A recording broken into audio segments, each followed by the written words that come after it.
Well, welcome to our next installment of OS Talks with OSTraining. I'm here today with John and Linda Coonen, the founder and co-hosts of CMS Expo.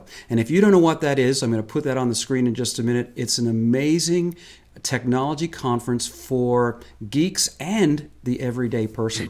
So John and Linda, tell us a little bit about where you are. And I don't know if that was a great way of describing CMS Expo or not, but let me know. And where are you? What do you do? And kind of fill us in a bit. Great. Well, we're in Chicagoland. So we're in Crystal Lake, just a little north of Chicago. We're a husband and wife team, worked together for 20 some years now. So it's great partnership that way as well. And we've been involved in open source since 2007. Earlier? You've been involved in 2000, earlier than that. 2004. Yeah. And 2004 and then 5 was when kind of the Mambo Joomla thing erupted, and it was pretty exciting to see that kind of come into being and watch a baby CMS be born. So that's what really got me into it. And John loves the startups of anything new coming and going. He wants to see how that evolves. He was right in there. I'm the late bloomer. I'm the one, okay, once it's moving along, let me know what you need, and I'll usher along. Well, that's probably why you guys get along so well. We're very much yin and yang, so together we make one person, is what we say. That's great. She's the stable one. I'm the creative one. You're the talent. I mean, I'm the creative one. That's our There we go. There we go. Well, listen, let me ask you, CMS Expo, first of all, was that a pretty good description of it? It's for the geek and the common person. I mean, I've been to CMS Expo, and that's the kind of sense I got. Yeah, we try to appeal to kind of both sides of ourselves as well, right? So we all kind of have a geek side to us, all trying to figure out the technical and how things work. And most of us are a little bit mavericky and, I want to make my thing do X. And so trying to figure that out.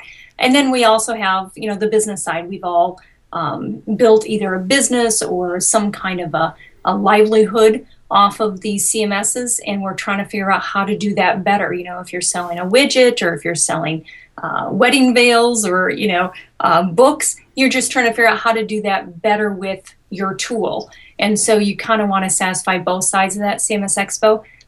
So we've certainly tried to handle both that, because we think most people are pretty complicated and wear lots of hats. They're kind of a hobbyist on some levels. At least most people I've met, they do it for their business, but they also do it as their hobby. So it looks the same 24/7, but it definitely takes on different tactics. So they want to try new stuff out when they're kind of being their hobbyist, and they want to know a sure thing when they have to build a business on it. So we try to appeal to both sides of those.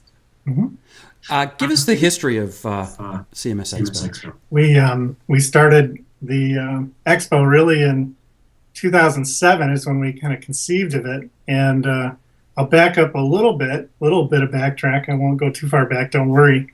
Don't want to bore anybody. But we started originally as an ad agency, actually graphic design firm, back in the 80s.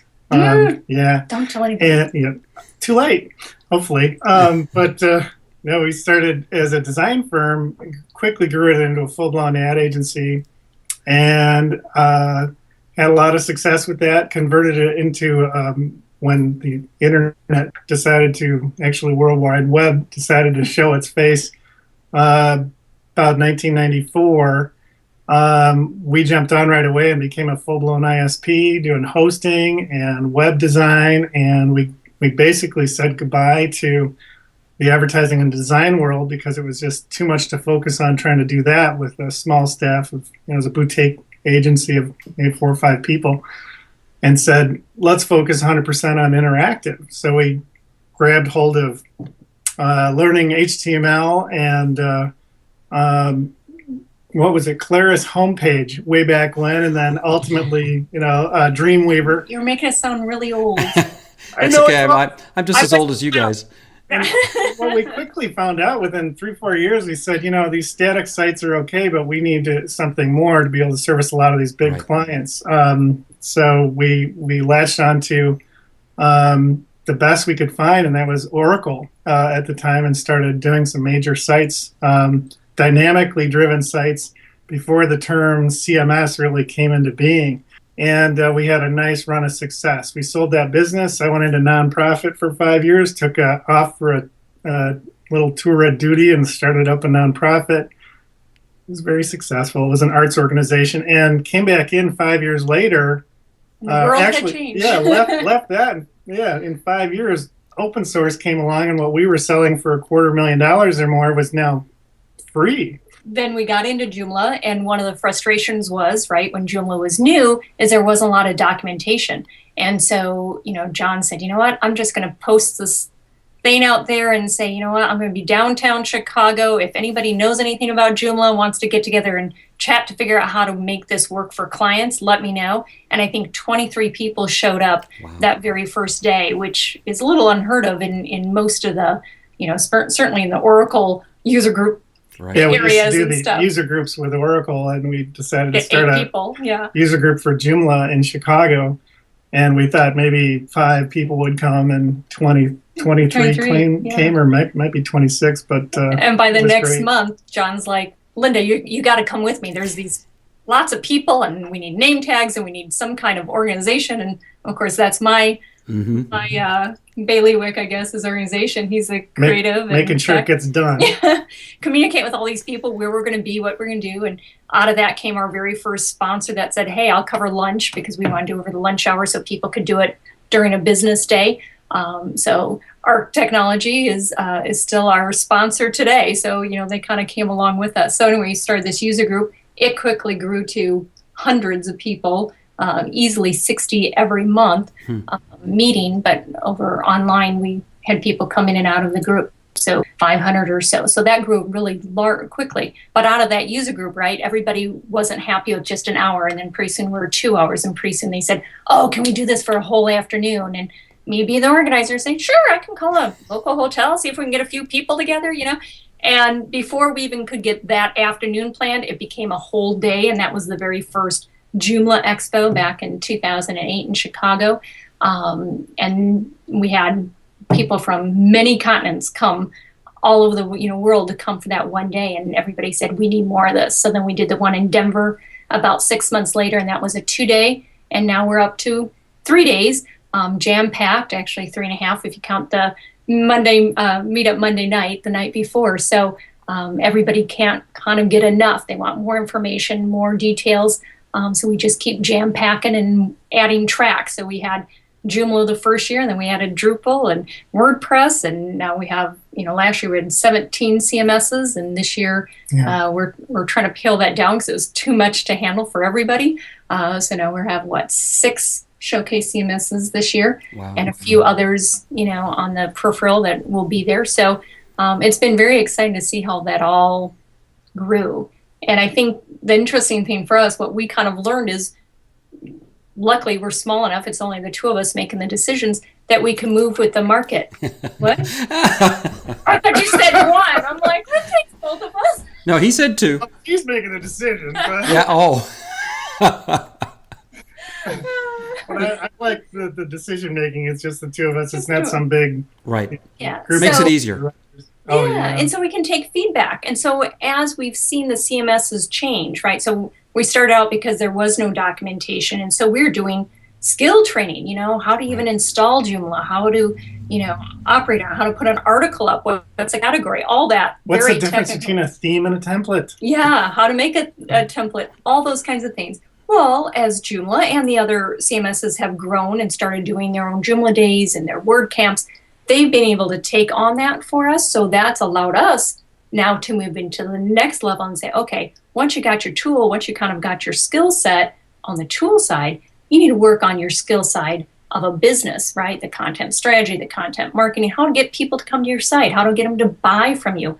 Our business track that we started, I don't know. Year one. It's always been a business focus, but we had a lot of developers, and we still have a lot of developers. But we always would fight. I don't know if it's good to fight it or not, but we'd fight the idea of being a developer conference that Joomla and WordPress, DrupalCon, they have developer conferences. So don't really compare us to a developer conference, because they'd kick our ass. I mean, they're great developer conferences, and yes, we have some of that, but we're really more for the marketer and the business person who has some development skills or some technical knowledge. We say tech savvy marketers and market savvy technologists, So kind of wearing both hats, those people that have to do both because they're in a small organization or their organization just keeps pushing it to them. They're not hiring an entire team. Their team's doing other things like running their business. So we move from that. Well, I was at the very first Joomla Expo in 2008 and had a blast, learned a lot, and actually that's how I got connected with open source training in the very beginning. So CMS Expo is a real connector of people. I'm still talking to some people that I met there at that conference. So really congratulations on that. Tell us a little bit about what we can expect at the 2013 version of the conference. I think if there's some kind of lessons we learned over the years, it's probably the main one is don't try to be everything to everybody and don't try to do too much. The very criticism that sometimes worked for us, it also, when we got to a certain level where maybe we had too much. So we thought, last year we had too many CMSs, quite honestly, and thought, too many tracks. Too many tracks. So we narrowed it down and said, okay, let's try this. And we break the conference every year and restart it, and based on the feedback we get, we listen to them and say, okay, let's take that to heart and really make sure that we're on top of this because, all the folks looking at this, they know in the conference world, things change so fast that a year, it's like internet years or it's like dog years, things change so fast. We have to absolutely listen to what people are saying, not that we wouldn't anyway, but listen and change because things change so fast, we're going to miss out on what's going to happen. So our real focus this year, more than anything, it has been to narrow it down definitely to the business side and focus on content marketing, content strategy, and work on helping people really decide on how they're going to shape their sites and shape their CMS or their content strategy and their software based on the strategy, the business strategy itself. The real focus has to be on your business skills. And then, okay, how am I going to maybe reshape the software that I have? Maybe I'm going to need to use another CMS, either a total different one or combine different CMSs that have their own skills, their own abilities based on what I need for my business. And definitely this year too is shine a spotlight on what those CMSs are very good at doing and what kind of skilled technicians are behind those CMSs building it and improving it and in what direction they're going and what industries are they after. So we shine the light on all those things from a user perspective, not from a vendor perspective, and bring those forth. So that's what we're going to continue to do and show a lot of success stories. But also to your point about it's such a great networking opportunity because there's so many talented people out there to put them all under one roof. And it's amazing. People that start out the first day kind of on opposite walls, kind of like junior high, right? Oh, those are the X people or those are the proprietary people, whatever. By the end of the 3 days, you find them in the corner talking and they have all these great ideas. They're going to meet up and we have seen so many cool products, business evolve out of people that met at CMS Expo. And that's our payoff, right? We love to stand on the side and just go, oh, do you see those people talking? And they were so excited. And 2 months later, we'll get an email going, look what we created because we met somebody there. Look, we got $15 million in funding because we went to CMS Expo, things like that are real. And we got to actually take credit for it. That's cool. We love that. Well, it's really rewarding, too, for you guys. Yes, very much it's not just a conference. And there are, like you said earlier, there's lots of geek and tech conferences out there. You guys have really found a niche, it sounds to me like, and that's what I experienced way back in 2008, where you bring the geeks and the business leaders together. Sounds like you've got a great formula going, and the fact that you're responsive each year, again, speaks a lot to your desire to really meet the needs. So that's awesome. Well, guys, listen, thank you so much for spending some time with me today. The website is cmsexpo.net. May 14th to the 16th, 2013. And all the details are there at the website. I trust and I hope it's just a fantastic expo again this year for you guys. Thank you so much. Hope everybody can come.